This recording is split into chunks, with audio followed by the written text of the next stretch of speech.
which is an annual campaign to increase awareness of the disease. Now, while most people are aware of breast cancer, many forget to take the steps or have a plan to detect the disease in its early stages and encourage others to do the same.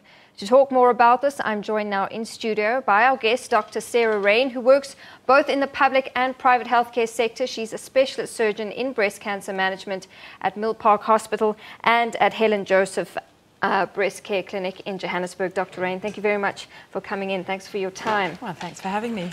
So you've engaged with women from all walks of life on breast cancer, and you've had years of experience in treating patients as well as observing the trends over the years in this regard.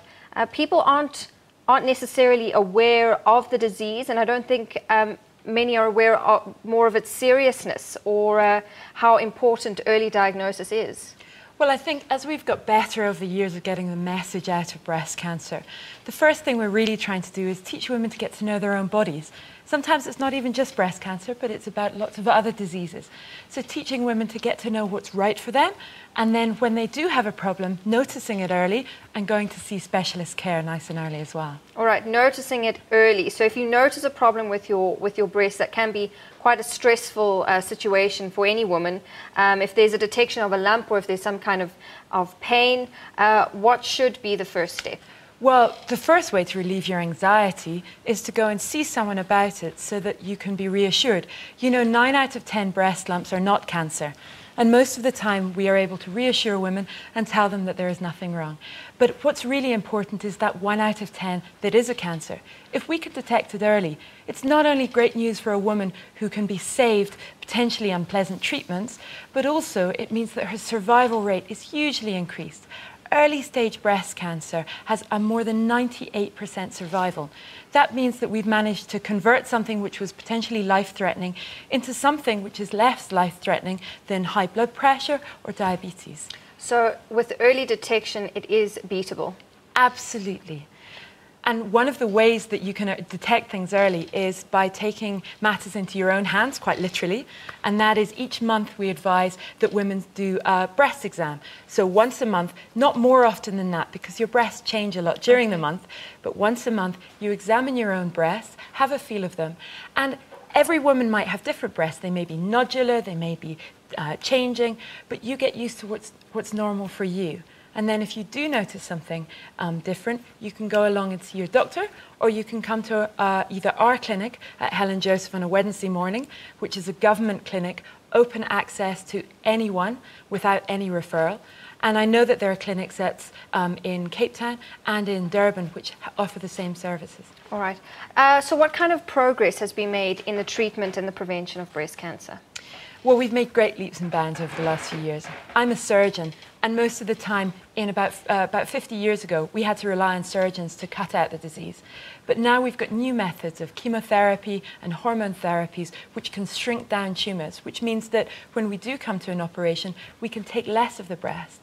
We've become better at reconstruction, and even in government or in private, we can offer all women reconstruction, should they want it, to leave them with the least possible disfigurement and the best possible cosmetic result. And after diagnosis, take us through management care. So the main thing to do, as we say, is to get diagnosed early and to get diagnosed well. Yeah. It's important to have as much information at the beginning and then to make decisions at that. One of the things that's really important to remember is that breast cancer is urgent to be treated, but it's not an emergency. You have time to get advice from survivors, from other doctors, from your family and support from your family, and therefore make an informed decision that you're not going to regret later. All right.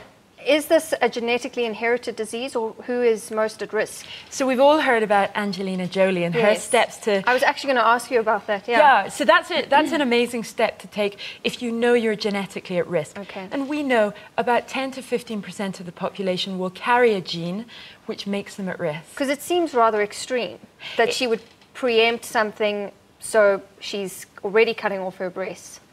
So it does seem extreme, yeah. But if you understand your risk, and for instance in her circumstance, she holds a gene which puts her at an 80% chance of getting breast cancer, then you can take a step that you would have to take if you had cancer, but take it early. Most women do not have a genetic risk, though. In South Africa, we know that the Afrikaans population and some other populations are at higher risk, the Jewish population as well are at higher risk. We're getting better and better with genetics at learning other populations. And again, we can offer these services in the public sector and in the private sector. So there's no woman in the country that can't understand her risk. And then are awareness campaigns such as this paying off, or does more need to be done to make women aware? And as you said in the beginning, learn and understand their bodies. So, awareness campaigns are brilliant, and they've made such leap forwards. You know, this weekend there's going to be the Avon Walkathon, and 23,000 women are going to get together and walk in support of women who are survivors, but also to raise that awareness. So awareness campaigns have done a lot to heighten the issue. However, we also need to tell our healthcare professionals and nurses what to look out for, so that patients who notice a lump aren't falsely reassured but are sent on further. The other thing that we need to make women aware of is what happens when they do get a diagnosis. A study that we have done in Johannesburg has found that the thing that women are most fearful of are the side effects of treatments rather than social issues that stop them getting treatment. Therefore, we need to tell women that although things like chemotherapy or radiation can seem scary, and although surgery can seem something that they don't want to go through, they will, with these treatments, they will be able to look back 20 years later and say, that was an episode I had, that was a disease I had, and not something that I'm still going through. All right, Dr. Sarah Payne, thank you very much. Dr. Sarah Payne, specialist surgeon in breast cancer management at the Netcare Breast Care Centre at the Milpark Hospital and at the Helen Joseph Hospital. Thank you very much for your time.